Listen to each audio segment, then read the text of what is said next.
grau de politização das torcidas organizadas é que vai nos dar a linha para onde a sociedade vai caminhar, eu acho. Você imagine, juntemos a torcida do Corinthians, do São Paulo, do Santos e do Palmeiras. Vamos fazer uma ação comum. Mesmo que tenha relação direta com o futebol, ação comum. Vamos brigar por preço de ingresso. Você começa a mudar a cara política da sociedade brasileira através de um movimento de 30 mil pessoas.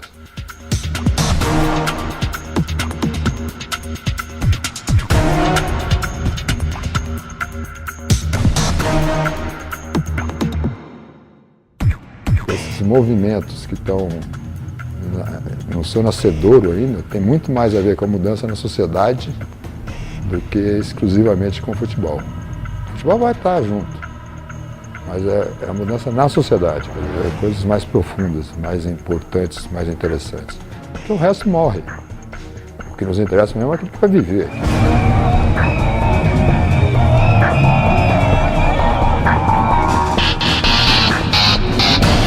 Nós estamos falando de presidente da CBF, presidente da Federação Paulista, isso vai passar. São seres humanos, bons ou ruins, não importa. Esses caras morrem, acabam. Só de menos. Isso não vai nada para a sociedade, no contexto genérico da questão. Vale sim aquilo que nós vamos construir em cima disso. Que através do esporte a gente pode conseguir viabilizar com mais rapidez.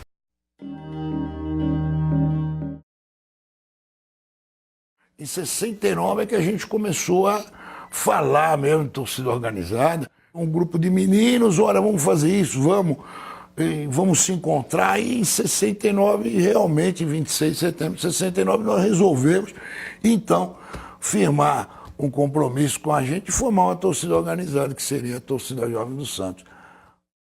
Em 1970, foi fundada a torcida uniformizada do Palmeiras, a TUP. Eram 3 grupos na TUP. O pessoal dos estudantes do Colégio Dante Alighieri. Depois o pessoal que morava na Pompeia, perto do Parque Antártica ali. E o pessoal da Italianada do Brás. O Gaviões ele foi fundado, né, por jovens na época da ditadura militar, né? Então, nessa época, um aglomerado de pessoas era mal vista, né? Estava na direção do Corinthians um político chamado Vadielu, que era da Arena, apoiou a ditadura militar e estava há mais de 10 anos no poder do Corinthians. E usava o Corinthians politicamente para se reeleger. E o time, numa situação, né, era a época do Corinthians, chamado Faz-me Rir. E eu não lembro quem foi que sugeriu, falou, pô, então vamos botar Gaviões da Fiel. Que o Gavião, aí tudo bom, legal, o Gavião representa força, independência, que era o que a gente queria, né? Ter uma torcida independente do clube, que ela fosse uma força fiscalizadora, já que a grandeza do Corinthians não é o clube, são os seus torcedores, o maior patrimônio do Corinthians é a sua torcida, caberia a ela decidir o rumo do clube.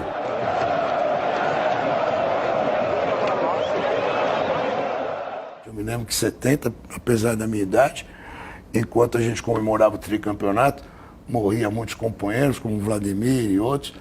Eu era menino, mas Deus me deu, acho que um dom de eu, desde pequeno, me interessar pelas coisas do povo. E digo com muito orgulho, as ditaduras nos clubes de futebol, os dirigentes que tampavam o sol com a peneira, e as torcidas organizadas, da sua maneira espontânea, honesta de torcer, que pagava o seu ingresso, tomava chuva, tomava sol, defendiam também os direitos de ingresso mais baixo, os banheiros eram uma imundície, e não tinha separação, então era uma mentira que o futebol era alegria, porque um ficar do lado do outro, você não põe um católico do lado do protestante que vai dar briga. Nascer, viver e no Santos morrer! Ah, meu Santos querido! Alô, nação alvinegra! A hora é essa, hein? Explode ao sapão! Dá-lhe peixe! Sou alvinegro da Vila Belmiro, o Santos vive no meu coração, é o motivo de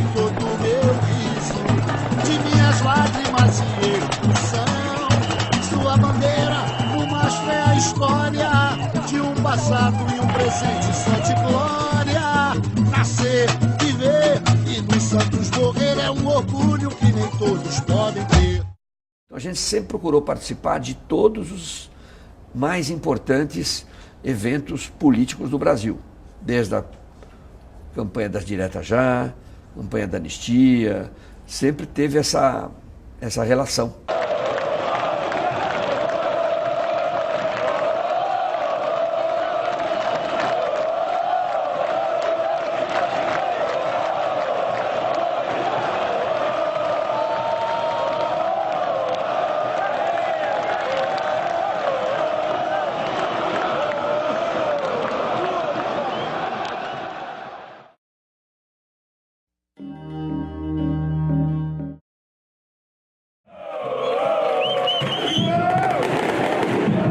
A Gaviões surgiu em 69, na época da ditadura militar. A Gaviões da Fiel, em 79, fez a primeira grande demonstração a favor da anistia ampla, geral e restrita.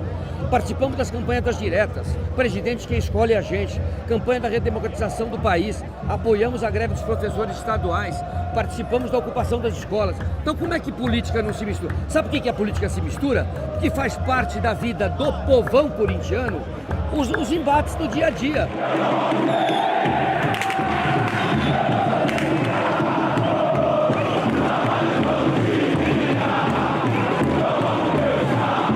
Então nosso protesto aqui é contra a Globo, contra os ladrões da CBF na Federação Paulista de Futebol, contra os ladrões da merenda e pela a volta da alegria do futebol e o povo no futebol.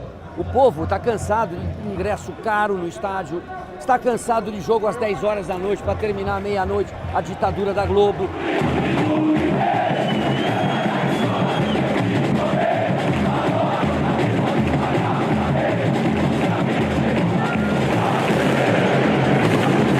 Isso, a gente mexe com interesses poderosos e é por isso, coincidentemente, estamos sendo reprimidos. Eu achava que a ditadura já tinha acabado, lá atrás, quando a gente começou em 69, vimos a ditadura. Parece que está voltando aqui em São Paulo. Nós queremos apurar a ligação dessas torcidas com, eventualmente, atividades criminosas, os líderes dessas torcidas, da onde vem o dinheiro. Como nós mexemos com o roubo das merendas? Fernando Capês, governo do Estado. Questionamos os ladrões da CBF, os dirigentes, que são os grandes responsáveis pela falência do futebol brasileiro. Questionando os horários que a Globo transmite o jogo às 10 horas da noite. A Globo não é dona do Brasil, dona do futebol brasileiro, porque faz um horário decente para o trabalhador. Então a gente abriu uma série, a gente sabia que tinha aberto uma série de flancos mexendo com poderosos. E veio a retaliação, né? Invadiram a nossa sede, polícia, prenderam. Você falou que o atual ministro da Justiça, Alexandre de Moraes, na época secretário de Segurança de São Paulo, entrou aqui, pegou faca. Nós tínhamos marcado uma manifestação para sexta-feira no Vale do Anhangabaú. Na sexta-feira de manhã veio aqui a Polícia Militar, o secretário de Segurança, fizeram uma blitz aqui, vieram se tinha droga, se tinha arma, não tinha nada, não acharam nada. Acharam o quê? As facas de cozinha do Carlão, nosso cozinheiro aqui que faz deliciosas feijoadas no sábado. Levaram as facas e mostrou as facas nos telejornais como prova de violência. Pegou 62 mil reais dos ingressos que a gente compra a cada jogo para mandar para o Corinthians. O promotor Paulo Castilho falou que nós estamos afrontando ao sistema. Então, o que quer dizer sistema? É lutar contra quem rouba a merenda e afrontar o sistema? Então nós vamos continuar afrontando o sistema.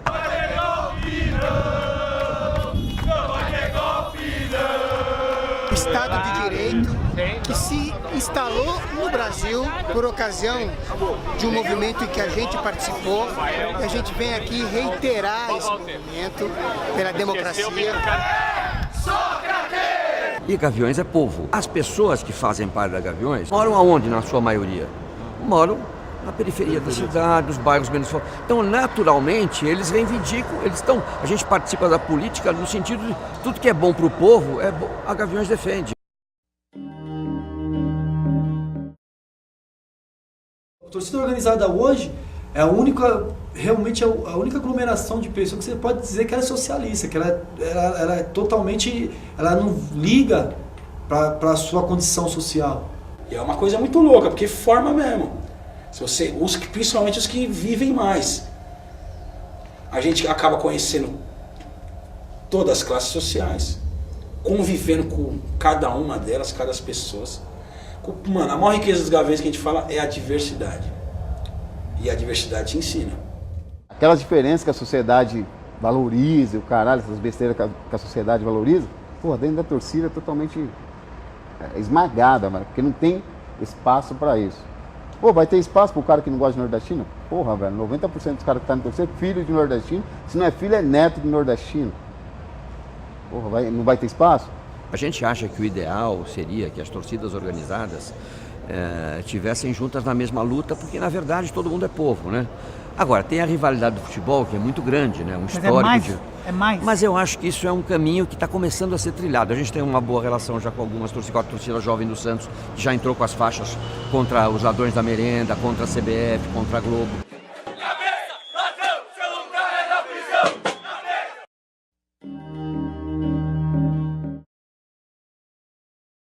As torcidas eram vistas de uma forma diferente na época da ditadura militar, né? Você tinha os confrontos eram dentro do estádio, quando eles existiam. Mas não chegavam à violência atual. Tirava a camisa, tirava a bermuda do cara, deixava o cara ir de cueca para casa, era uma coisa mais. Mas era porque era mais adequado, né, à época. A gente conhecia os torcedores e um frequentava a sede do outro, não tinha problema. Então, eles eram adversários, não eram inimigos, né? Nós íamos pro jogo, se encontrava ali, não tinha, brigava mesmo, bati muito mesmo. Apanhei também, mas nunca, a gente foi covarde, nós da turma nunca deixava ninguém bater até a morte, muito menos roubar o tênis. Nos anos 80, anos pra frente, ele já começou a ficar, a situação ficou difícil, já não era mais a mesma coisa dos anos 70, não. O comportamento mudou completo.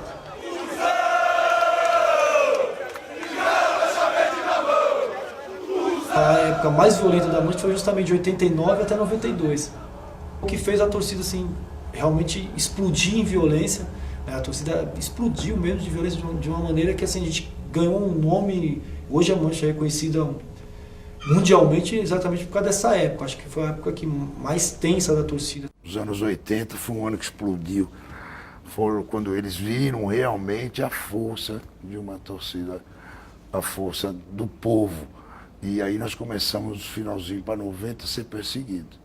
E a molecada não percebeu.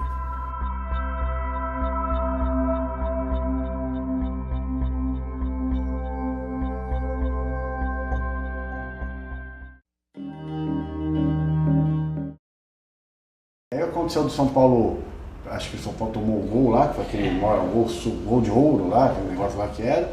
E aí o jogador do Palmeiras provocou, fez um negócio, a torcida ficou revoltada, joga daqui, um pula da lá, a torcida do Palmeiras pulou para comemorar porque não tinha segurança, pulou para comemorar e foi comemorar onde? Na frente da torcida do São Paulo. Quando invadiu o campo, a gente está embaixo, né? E a gente está observando. Quando eu digo a gente, sou eu, Moacir, Nivaldo, a liderança da Mancha. E a gente está vendo. E aí começa a briga da Independente com o policiamento. Que a briga começa aqui, do lado deles aqui. Então já começa uma pancadaria com eles lá. E aí eles estouram aquele portão. Quando estoura aquele portão, o pessoal passa e vai para o outro lado onde estava Dragões. Foi quando eles derrubaram a alambrada e invadiram o campo. Quando eles derrubaram a alambrada e invadiram o campo, a torcida do Palmeiras correu. Quando a gente invadiu, a gente já invadiu na intenção de proteger essa rapaziada que estava aqui, correndo para lá, porque não tinha maldade. Tanto é que quando eles derrubaram a alambrada, correu todo mundo. E aí quando a gente entrou, foi quando a gente começou a briga, e a gente começou a segurar a torcida do São Paulo. E aí vieram alguns outros mais que pularam também. E aí foi aquela pancadaria toda, né? Mas eu falo para vocês, foi muito estranho. A polícia não vacilava do jeito que vacilou naquele jogo, né? Nada me convence que aquilo não tenha sido meio que premeditado. Eu previ isso antes. Quando eu vi meia dúzia de polícia, pela experiência de torcedor, sabe, eu chego, vejo, já tem muita malícia. Aí vejo aquele estádio lotando. Aí vejo em construção tudo aquele monte. Eu falei, vamos pular aí, dependendo do resultado, vão pular, tem pouca polícia. Falei lá para várias pessoas que ia acontecer aquilo. Eu tinha certeza que um dos adversários que perdesse ia acontecer. E não deu outra. Porque a ideologia do torcedor organizado acabou naquele dia. Porque depois daquele dia começou a sair a explosão de brigas. De torcida contra torcida, explosão de comércio, explosão de interesses pessoais. Luiz, que é um clima de tensão, mas a briga acontece na Arena Joinville. São cenas que nós todos lamentamos. Estão matando, estão morrendo. Aonde que vai parar? O que vai fazer? E aí para a sociedade vai vindo um tapa de... Porque o culpado é o cara da torcida. Mas eu até vejo que o próprio cara da torcida nem faz ideia o que ele está fazendo. A violência está banalizada na periferia. O cara vê... O garoto sai de casa e vê um cara morto ali. Então, e você acha que isso não tem reflexo? Da onde vêm essas pessoas que formam as organizadas? Vieram da Suíça? Da Noruega? Eu sinto que as torcidas passam por uma crise, porque elas vivem ainda a década de 80, por falta de organização própria, por falta até de politização, por falta até de incentivo do Estado em construir políticas públicas, porque se você observar bem, não digo tanto o meu caso, mas assim, a grande maioria já vem excluída de algum setor da sociedade. Aquele moleque que tem um problema em casa com o pai que é alcoólatra, com o pai que é drogado, com a família desestruturada, porque não tem educação, porque não tem saúde, porque o cara é revoltado com o sistema, com a polícia, com isso, com aquilo. Ele acaba vendo na massa a sua válvula de escape. Não vou dizer que a torcida de São Paulo é boazinha, não é boazinha nada. Eles já vão preparar, porque senão vão lá para apanhar. E o outro, mesma coisa. Mas então tem que ter uma política, uma polícia preventiva e não repressiva. Pô, só sabe dar paulada, pô.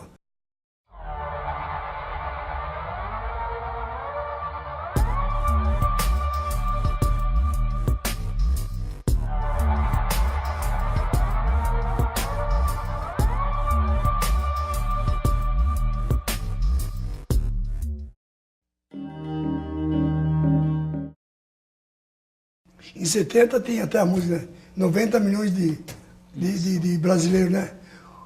E quantos iam no estádio? 100, 120 mil? Quantas vezes nós vimos? 90? Qualquer clássico. Hoje numa final não vai 50. E tem 200 milhões de habitantes. Quem matou o futebol por uma grande porcentagem do torcedor foi o sistema. Aquele Geraldino lá que ia com aquele Bumba Meu Boi, com aquele rádio, pagando R$2, R$3, aquele cara nunca mais vai ver o time dele jogar, mano. Tiraram isso dele. Interesse comercial hoje. Os caras estavam falando aí que as arenas hoje, o ingresso mais barato é R$80, R$150, R$200 para entrar no jogo. Como que vai pagar um cara que ganha o salário mínimo ou um moleque que é desempregado vai pagar R$150 no ingresso? O estádio de futebol, no caso, na época, o Maracanã, eu acho que outros estádios, eles eram mais compatíveis com a distribuição social. Você tinha ali uma arquibancada com preço que era acessível para a maioria das pessoas. Você tinha a geral, que era uma opção muito popular, e tinha outros setores em menor escala para aqueles que tinham muita grana para gastar e que sempre foram minoria no Brasil e continuam sendo. Não, eu gosto de estádio. Eu gosto de estádio. Se o estádio for confortável, der o conforto natural para quem trabalha, para quem vai assistir, eu prefiro estádio. Porque aí é futebol mesmo, é bandeira, é gente em pé, é gente xingando, é gente bebendo. Porque as arenas te permitem te dar um ar de teatro. As pessoas sentadas, e aí você vê o cara levanta para fazer qualquer coisa, o cara que está atrás senta, o cara quer ver sentado. Eu sou partidário de estádio. Com mais de 100 anos de história, o antigo Parque Antártica se tornou a casa do Palmeiras e viu nascer o estádio Palestra Itália.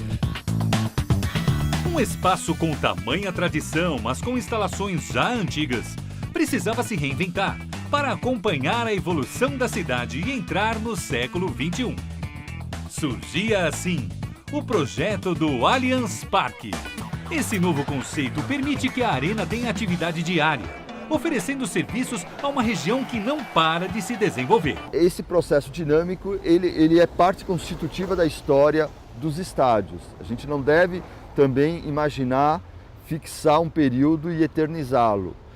Isso, por outro lado, não implica você se desfazer de estádios que tinham uma singularidade, que carregavam uma memória e que se colocavam como referência numa história do futebol, não só local, mas nacional e global. Estamos num cenário que é um cenário de um mercado, uma indústria que é altamente remunerada, né, que a indústria do futebol mexe com bilhões, né, e nós temos o principal personagem que é a torcida, o torcedor, que ele é consumidor, mas também ao mesmo tempo ele é protagonista, né, porque ele faz parte daquele envolvimento, de todo aquele episódio, só que o principal agente que organiza a festa, ele está lá, mas não está, né, ele não tem direito de imagem pela TV, pelas partidas, pela festa que ele faz, pelo mosaico, pelas bexigas, pelos fogos. Se a curto prazo isso parece beneficiar os cofres do clube, a médio e longo prazo eu me pergunto até que ponto as pessoas vão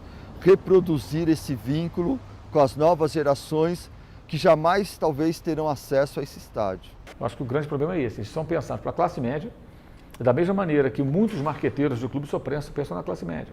O cara só pensa no cara que compra uma camisa de R$300, mas ele não pensa, por exemplo, que esse cara que ele excluiu do estádio, a existência dele é que faz com que a TV Globo pague as melhores cotas para os clubes que têm maior torcida.